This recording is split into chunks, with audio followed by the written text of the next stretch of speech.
সবাই তো মমি সিংহা আমরা না। ওমা গলার আওয়াজ তো কম কে লেগা? হ্যাঁ কে লেগা? আমরা কি মমি সিংহা? হ্যাঁ। যাক, আসসালামু আলাইকুম। আমি আপনাদের ময়মনসিংহের মেয়ে।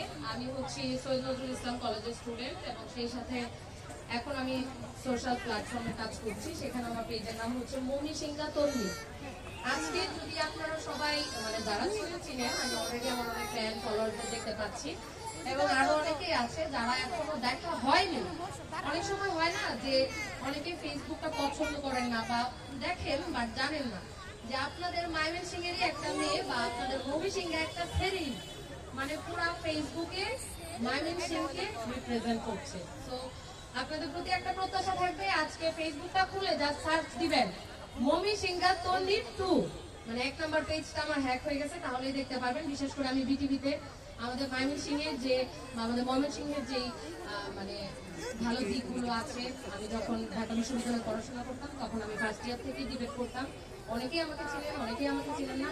আজকে 4.5 বছর পরে আমি আমার বাবার ভিটা বলা যায়, বাবার মাটিতে আবার পা দিলাম। আমি মেনলি হচ্ছে আমার গ্রামের বাড়ি হচ্ছে নান্দাইল। আমি কিন্তু সদরের মেয়ে না, আমি নান্দাইলের মেয়ে, বাট আমার পড়াশোনা সবকিছু মানুষের। এবং আমার কলেজ হচ্ছে এই যে পেছনে সৈয়দ নজরুল ইসলাম কলেজ। আমি 15-16 সেশনের স্টুডেন্ট ছিলাম। তো যে জিনিসটা হয় যে ময়মনসিংহের মানুষ কিন্তু অনেক কি বলবো, আমাদের ভাষার জন্য আমাদের অনেক ছোট হতে হয় অনেক জায়গাতে।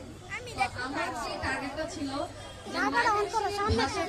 আমি বাংলাদেশ ব্যাপী ছড়িয়ে দিতে চাই। আমি যখন ঢাকা বিশ্ববিদ্যালয়ে ফার্স্ট ইয়ারে ভর্তি হই, প্রথম যখন আমি ক্যাম্পাসে যাই, আমার ভাষার জন্য অনেকে আমাকে নিয়ে হাসাহাসি করে যে আঞ্চলিক ভাষায় কথা বলে কেন, এটা তো যায় না শহরের সাথে। তো আমার তখন থেকেই একটা কষ্ট ভিতরে লাগে যে আচ্ছা, আঞ্চলিকতা তো ভুল কিছু না, বা আমি আমার মায়ের ভাষা, মাতৃভাষা সর্বোপরি বাংলা, বাট প্রত্যেকটা অঞ্চলের একটা অ্যাকসেন্ট থাকে, একটা গান থাকে। তো প্রথম দিকে যেটা হয়, এটা নিয়ে আমাকে অনেক সাই ফিল করায় ক্যাম্পাসে বা ভার্সিটিতে। আস্তে আস্তে আমি তখন চিন্তা করি আমাদের মায়ের শিখলো, আমাদের মমিন সিংটাকে আমি কিভাবে মানুষের কাছে প্রেজেন্ট করতে পারি। তখনই আমার কাছে অফার আসে যে পৃথিবীতে একটা ডিবেট করার, সেখানে আঞ্চলিক ডিবেট। তখন থেকেই মেনলি আমি আমাদের ময়মনসিংহের সবকিছুকেই রিপ্রেজেন্ট করি ডিবেটের মাধ্যমে। সেখান থেকেই পথে চলা শুরু। হয়তো অনেকেই চিনেন, অনেকেই চিনেন না। আজকে যারা আছেন তারা অবশ্যই আজকে চিনে যাবেন যে আপনাদের ময়মনসিংহে একটা ফেরি ময়মনসিংহের ভাষা দিয়া সারা বাংলাদেশের মানুষকে চিনাইছে যে না, ভাষা কোনো ব্যাপার না। আপনি ভালো জায়গায় পড়াশোনা করেন, আপনি যেখানে পড়াশোনা করেন না কেন, আপনার শেকড়টাকে আপনার ভোলা যাবে না। আমি ময়মনসিংহের মেয়ে, কেউ বরিশাল থেকে আসে, কেউ চিটাগাং থেকে আসে, কেউ এক একজন এক এক অঞ্চলে আসে, ভাষার জন্য কাউকে যেন ছোট না হতে হয়, সেই জায়গা থেকে মেনলি আমার কাজটা শুরু। আর সেই পারপাসে আজকে আমার আসা ফ্যান্টাস্টিক কেক কার্নিভাল। তো ভাইয়ারা যখন প্রোগ্রামটা আয়োজন করে আমাকে জানান, মেনলি ঢাকায় থাকা হয়, ভাইয়াদের ডাকার কারণেই কিন্তু 4.5 বছর পরে আবার আসতাম ময়মনসিংহে। মনে হচ্ছে যেন মনে হইতেছে শ্বাস লইতেছি, শান্তির একটা শ্বাস, দমটা মনে হচ্ছে আটকে আছি, আইসি মনে হইতেছে কলজাটা করে টান হয়ে গেছে, এরকম স্বাধীন লাগতেছে। আর দেশে আইলে দেশের মানুষের লোকের কথা বললে কলজাটা তো আরো ঠান্ডা হয়ে যায়। যখন আপনারা দেখি তখন কলজাটা পুরপুরা লাগতে করে। আর আসার পরে ফ্যান্টাস্টিক কেক কার্নিভালের এত সুন্দর আয়োজন, আমার মনটা একদম জুড়িয়ে গেছে। বিশেষ করে তাদের যে গেমসের যে সেগমেন্ট গুলো খুবই খুবই খুবই মজা লেগেছে আমার। আসলে একটু পরে নাকি একটা প্রোগ্রাম হবে, ভাইয়া বলছিল যে খাদ্য প্রতিযোগিতা।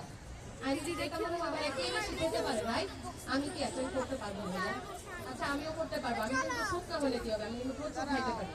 তো আমিও কিন্তু আপনাদের সাথে অ্যাটেন্ড করবো একটু পরে, এই যে সেগমেন্টটা হবে সেটাতে। এবং সেই সাথে আমরা দেখতে পাচ্ছি অনেকগুলো স্টলস হয়েছে, এক একটাতে এক একটা প্রোডাক্ট আছে। কেউ অনেক কিছু ফ্রিতেই খেতে পারছেন, আমার অনেকগুলো আছে যে একদম চিপ রেটে আপনারা কিনতে পারবেন। সেটা ফ্যান্টাস্টিক কেকের পক্ষ থেকেই হচ্ছে।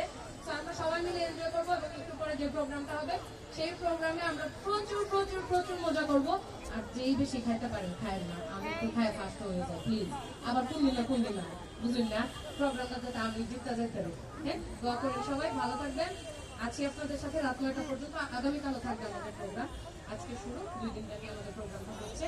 তো সবার সাথে কথা হবে, মজা হবে, এনজয় করবো আমরা এখন থেকে। Thank you so much, thank you everyone. আসসালাম।